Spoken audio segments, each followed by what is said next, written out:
देश की आज़ादी में आध्यात्मिक स्वरूप क्या था? एक ऐसा इतिहास जो शायद छिपा दिया गया है, वो हम आपसे जानना चाहते हैं। आज देश की आज़ादी का एक इतिहास मैं बताती हूँ आपको, अमूमन लोगों को नहीं मालूम है। महर्षि अरविंदो जी थे, हमारे कलकत्ता के थे, और वो उनकी पढ़ाई लिखाई शिक्षा दीक्षा विदेश में हुई।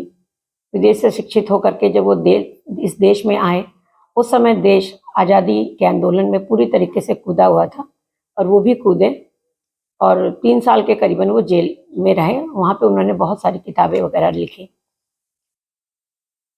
वो जब पौंडीचेरी में गए, पौंडीचेरी एक समुद्र के किनारे जगह है, अभी भी वहाँ पौंडीचेरी में बहुत बड़ा अरविंदो आश्रम है, आप जा करके देख सकते हैं, पता लगा सकते हैं।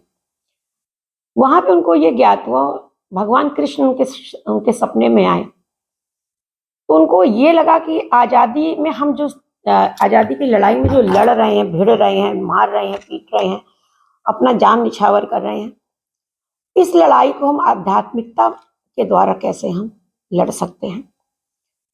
और मैंने जो उनको पढ़ा समझा, उनकी किताबों में पढ़ा कि उनका चूंकि जन्म दिन ही 15 अगस्त को पड़ता है, और उन्होंने बहुत पहले कह दिया था कि 15 अगस्त को भारत आज़ाद होगा, और वही हुआ।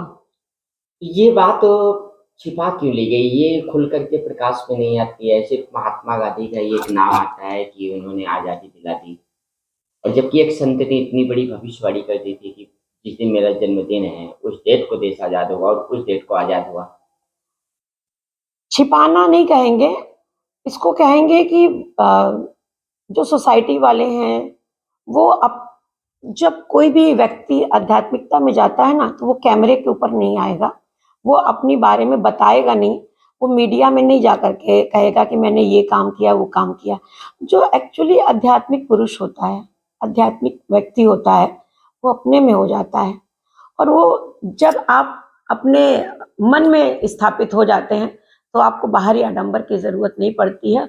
और उनको लगता है कि जितना वो बाहरी आडंबर करेंगे, उतना लोग आएंगे उनके पास में, तो जब ज़्यादा लोग आते हैं तो आध्यात्मिकता खत्म हो जाती है। अरविंदो जी भी हमारे काफ़ी साल अकेले रहे और मौन रहे, और उन्होंने बाद में अपने शिष्यों से भी मिलना बंद कर दिया था, क्योंकि आध्यात्मिकता के अंदर जाना एक वो अलग यात्रा होती है।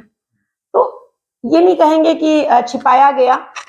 उन्होंने इस बात को इतना ढोल नहीं पीटा, और सोसाइटी वाले भी हैं, ऐसा नहीं है कि वो नहीं कहते, उनका भी यही एक कॉन्सेप्ट है कि हम जिस चीज़ को करते हैं, मन से करते हैं, हमें दिखावटी नहीं करना है, हमें उसका ढोल नहीं पीटना है। मतलब ये समझा जाए कि कुल मिला करके आज़ादी कई रूपों में प्राप्त हुई है, हिंसा, अहिंसा और आध्यात्मिक स्वरूप। देखिए, स्वामी विवेकानंद भी उसी दौर के थे। स्वामी विवेकानंद ने भी आध्यात्मिकता के द्वारा उस वक्त जब किसी दूसरे देश में जाना संभव नहीं होता था, उस वक्त स्वामी विवेकानंद गए, और उन्होंने अमेरिका में जाकर के स्पीच दी। तो ये आप क्या समझते हैं कि मतलब एक पावर होती है। उन्होंने आध्यात्मिकता के द्वारा इस विश्व को जोड़ने की कल्पना करी थी, क्योंकि जब आप आध्यात्मिकता में पहुंच जाते हो, तो आप अपना पराया नहीं देखते हो, आप विश्व के बारे में सोचते हो, आप प्राणियों के बारे में सोचते हो, ना कि मनुष्यों के बारे में।